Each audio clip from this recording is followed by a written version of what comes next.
Hello, hello, Kate.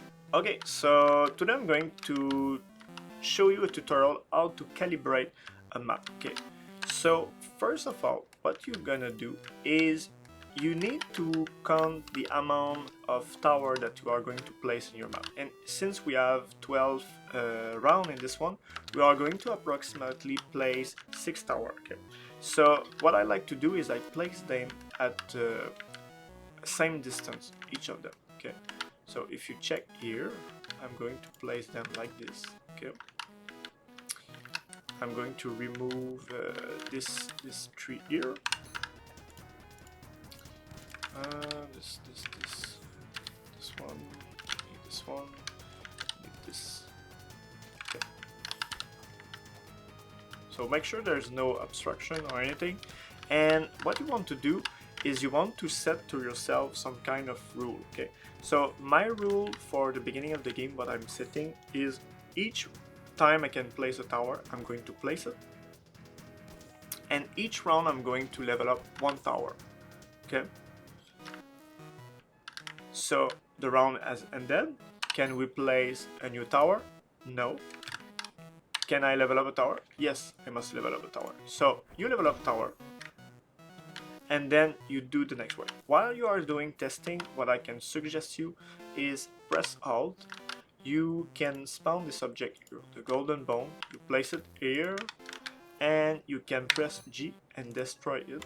And this is going to give you all the resources that you need to test and level up your stuff. So you won't have to run everywhere and test. Okay.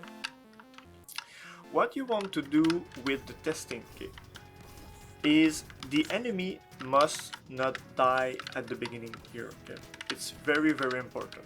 What you want to do and what you want to achieve is you want to make sure to push the enemy in the end of your maze.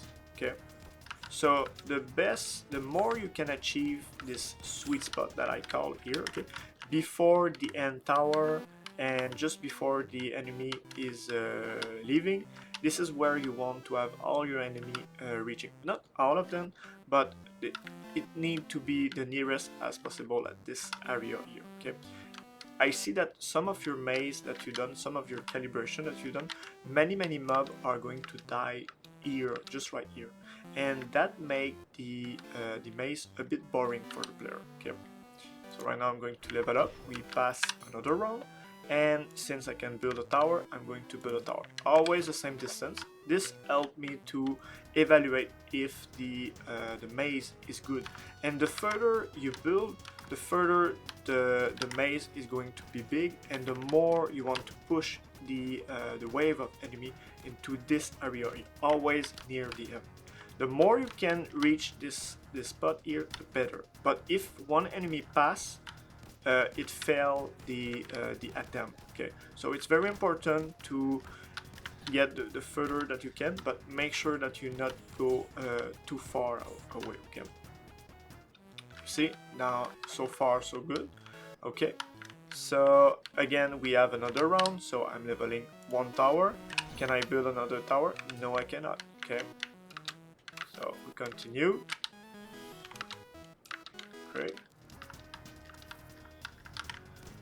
So the reason why it's very important to have this linear curve of difficulty is it teaches the player how his maze is responding about the enemy. Okay, if all your enemy are dying here at the beginning of the round, and then you reach the last level, and then you decide, okay, let's make sure that the player has a very good maze and it needs to survive with certain difficulty, the player is going to just rage quit because his maze was excellent all the level, and then it reached the end and it just crap. So the player won't put the fault on himself. He's going to complain about the difficulty of the game that is too hard.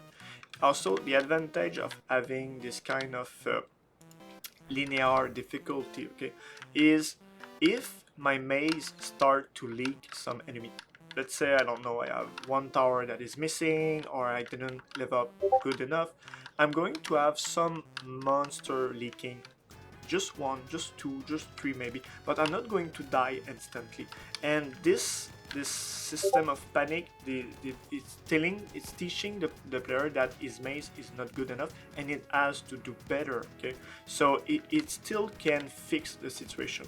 It still can play better the next round and try to fix that thing. Okay, so this is why it's very important to always have this linear difficulty and making sure that most of your enemy are reaching the end of the maze. Okay, so it's make a gameplay much more interesting for the player, because if all my mobs are dying here, it just feels very dull to see the thing. But also if the mob are leaving the area with me working very hard, I feel like the game is just too hard for me. Okay, so you see another round, another thing, I'm placing another tower, same rule, I'm giving myself 1 level up. And if you check here, I'm going to miss some level before the end. So what I like to do at a certain level, sometimes I make difficulty a bit more difficult. Like, I don't know, let's say, okay, for level 9, the player must reach 1 level 3 tower. Okay, so you play a little bit with the rule that you set, and the more difficult you are, like in Noblewood. Right now I'm in the first map of Noblewood, so I would like to have the end of the match with every tower level 3. And can I do something else? No, but I will level up. And what I would like to do at the end is making sure that all the maze is set to level 3. Okay, when you reach the level 4 of Noblewood, you do the same, but you make sure that at the end of the match everything is at level 4. And you try to force the player to do better each map. So this way you teach him how to play better. Okay. So right now the map that we have calibrated is Noblewood 3. I think New Landia will need some calibration, because it's a little bit difficult when you reach a certain area. And so yeah, the goal is just to test the game. And also, since when you debug the game and you try, what I like to do is I play the game with the rule that I set myself. Okay, and I play it full round. Okay, I play all the round and I take note of everything that is wrong and everything should be improved. Okay, if the enemy are not reaching certain area, I say, okay, round 7, second wave of rats, the enemy just die at the beginning and need to be enforced. Okay, then I don't know, if I see some wave reaching the area and leaving the area, that is too strong. So same thing, I'm going to take note of where it leak and just reduce a little bit the force, the strong of the mob. So again, you see all the tower has the same distance. That very helped me to make sure that all the maze is easily. If you place all your tower at the same spot, it's going to be very difficult to calibrate, because sometimes they don't behave the same way, or they destroy all the mob, and so it's very difficult. Also, another very important thing to realize about this map is the player is probably going to place his tower here. Okay, so they are going to make this map much easier. Okay, so your calibration have to be a bit more on the point when you have this kind of zigzag map. Okay, because we're going to place them here. If you want them a bit harder, make sure to place a tower where you know the player are going to place it for taking advantage. But this one, since it's in the beginning of the game, I prefer to place my tower at the outside circle, so I know that if a player struggle with the game, I know that the difficulty setting will be a little bit lower for it. Yeah. Good. So round 8 right now, so good so far. So let me just level up another time. Great. Let me skip.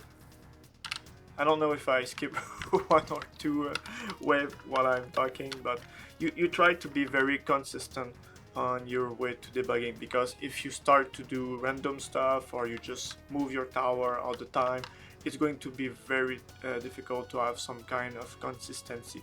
It is difficult to have consistency because some tower have random range, and we are on the beginning of the game. So what you want to do... Oh, did I crash the thing?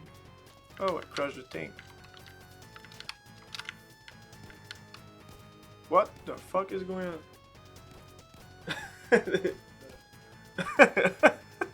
Okay, so Link crashed my thing, but what?